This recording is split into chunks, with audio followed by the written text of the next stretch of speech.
I think wonke umuntu la emhlabeni eventually asks themselves this question ukuthi kahle kahle, why am I here? Ngizokwenzani la emhlabeni?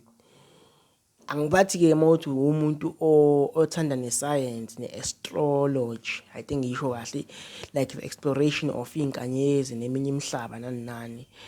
When you realize ukuthi sisodwa kanjani emhlabeni nokuthi umhlaba lo, not just the earth but the whole universe is big, or how big it is, ubona ukuthi sibancane kanjani, and ithina kuphela abantu abaphilayo ezizaziyo ukuthi siyaphila. We are the only conscious beings that we know in the universe so far, yabo, as far as we can tell, yabo. So ukurealize ukuthi sibancane kanjani emhlabeni, yabo, nokuthi wena ke umhlaba wethu mncane kanjani compared to the other planets and other galaxies and all of that, ukuthi mina ngiyimina nje ngiyaphila, it becomes amazing, yabo. So eventually wonke umuntu uyayibuza lo mbuzo ukuthi kahle kahle, why am I here? And I think it's a good question to ask, because ikwenza ukuthi you realize ukuthi wenza into ongamele uyenze, yabo. You know kunalento ehlezi kutshela ukuthi ngazi ukuthi angiphili ngalendlela ekumele ngiphile ngayo, yabo. And angisho ukuthi le video lena ngikulethele impendulo zokuthi kumele uphile kanjani.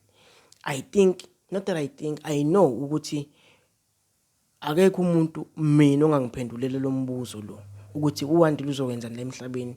Akekho ongangiphendulele lo mbuzo njengami. I am the one who is supposed to give meaning and purpose to my life.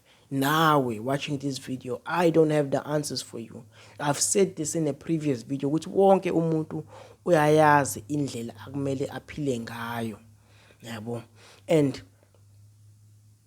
mawuthi awuyazi indlela ekumele uphile ngayo, at least you have an idea of how you shouldn't be living, yabo. Ukusebenza umsebenzi mfethu uze ukuthi yabo lo msebenzi angufuni, ngazi ukuthi ngimosha impilo yami ngalento le ngokusebenza lo msebenzi engiwenzayo.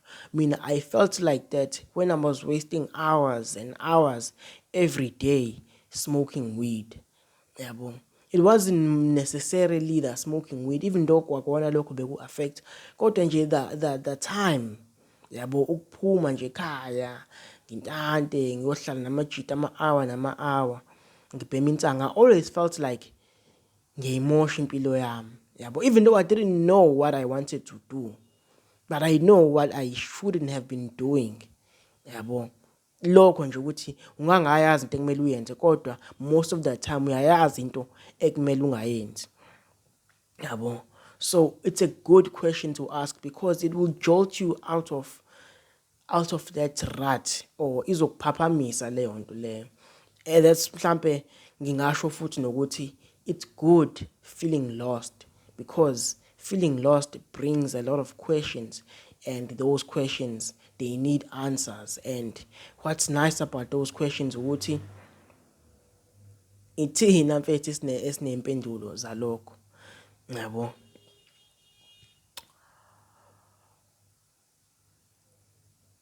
The fact that uvukile namhlanje, yabo, that's another fact. That's another factor I'd like to point out. Ukuthi uvukile namhlanje, it shows ukuthi uNkulunkulu still sees isidingo sakho la emhlabeni. Kube ngasasibona isidingo sakho, ubezokukhulula nje kahle uqhubeke, because usivuso uba ekseni, yabo. Lo mbuzo yenze ukuthi nokuthi appreciate uNkulunkulu noma kuthiwa umkholelwa, kodwa yenza ukuthi uyibuze, okay, uvuso ubani ekseni? Uvuso ukuthi ulale elizolo, noma uvuso yi-alarm, noma uyivukela wena, yabo. Laba bangavukanga bona befuna ukuvuka bahlulwa yini? So iyenza ukuthi urealize ukuthi uNkulunkulu kahle kahle umuntu owenza ukuthi sivuke each and every day, yabo.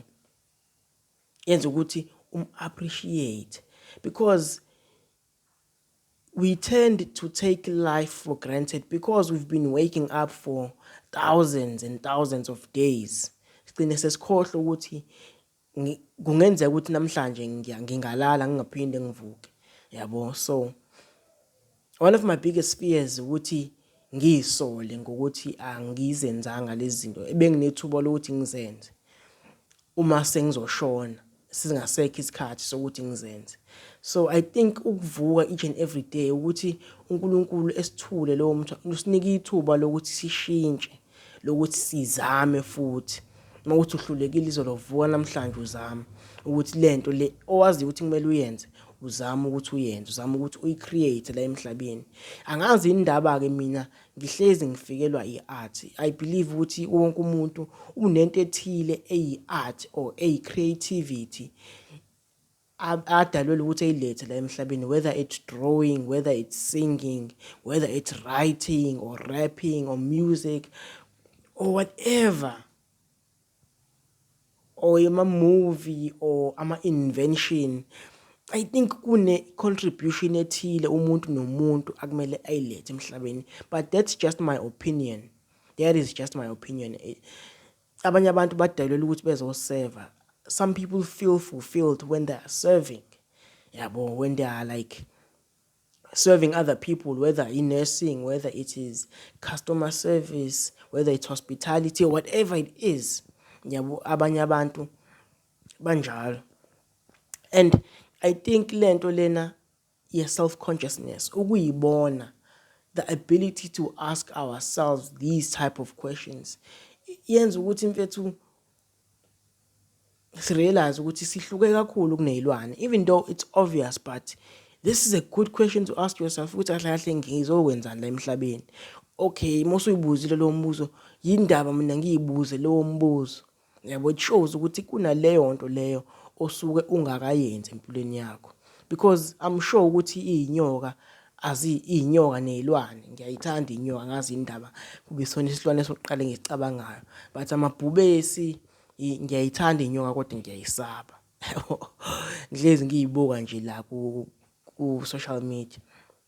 Yabo, amabhubesi, izinja, amakati, into ezicabangayo lezi zilwane ekseni uma evuka ukuthi ngizodlana namhlanje,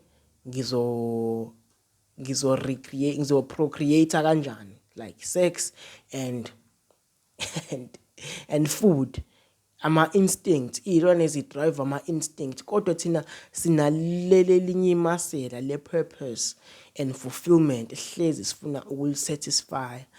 And this is just to serve as a reminder to you and to myself ukuthi kahle kahle njengoba sisaphila kukhona lento ekusamele siyenze. And if wena uvuka ekseni and uyazizwa ukuthi uyayenza lento le, shout out to you mfethu. Nami ke kwenzeke ngibe kuleso stage leso, yabo, leyo ngiyibiza ngani leyo, angazi ngiyichaza kanjani, but nami ngeke ngibe kuleyo mood leyo, ngeke ngibe sefomini yokuthi nje each and every day that I wake up I am doing what I know I should be doing. And lokho, even though phela kunamaphupho athile ngifisa ukwafeza, kodwa ngeke ngisho ukuthi noma kuthiwa ngisawafezanga kodwa ukuzama kukodwa, I'm sure kumdumisa uNkulunkulu lokho. uNkulunkulu angeke ezengijezise ngokwanele ukuzama, noma kuthiwa ngiyahluleka, noma kuthiwa ngiwafezanga, ngiphelelwe isikhathi, kodwa I think even on my deathbed I won't have any regrets. Yabo, whether I achieved those dreams or not, I won't have any regrets. I think this is the main reason why we ask ourselves these questions. Ukuthi, when your life flashes before your eyes, will you feel regret or will you feel fulfillment and ukuphumula? Yabo. So yeah, ngiyakhuluma kuze kushona ilanga. Thank you.